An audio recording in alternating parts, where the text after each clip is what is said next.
कभी आपने सोचा है कि इतनी विशालकाय पृथ्वी जब अपनी धुरी पर तेजी से घूमती है तो उसकी आवाज कैसी होती होगी। साथ ही मन में सवाल भी उठता होगा कि अंतरिक्ष में ध्वनि कैसे पैदा हो सकती है।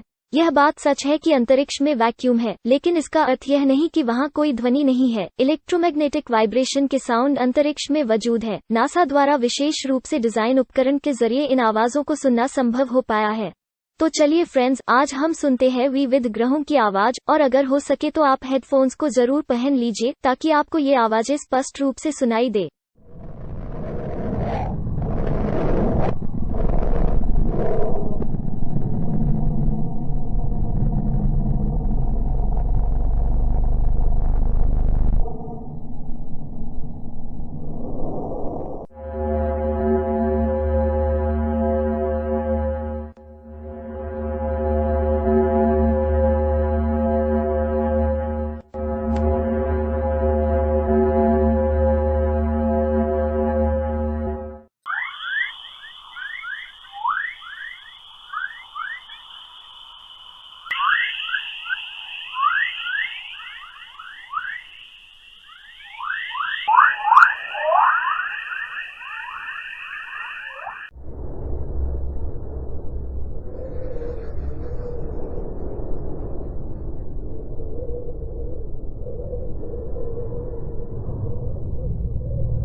दोस्तों, आपको ये वीडियो अच्छा लगा तो लाइक और कमेंट कीजिए और चैनल को सब्सक्राइब जरूर करें, क्योंकि हर हफ्ते हम इस प्रकार की रहस्यमय और रोमांचक वीडियो अपलोड करते हैं। फिर मिलेंगे नेक्स्ट एपिसोड में, तब तक के लिए नमस्कार।